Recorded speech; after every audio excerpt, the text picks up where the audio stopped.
என் நெஞ்சில் குடியிருக்கும்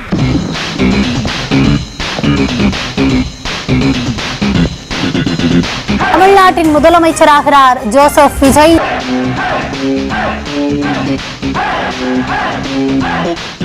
ஷூட்டிங்ல இருந்து வருவாரா, வந்து ஆட்சியை பிடிப்பாரா? அது எப்படி இவரால முடியும்? உங்க விஜய் நான் வரேன்.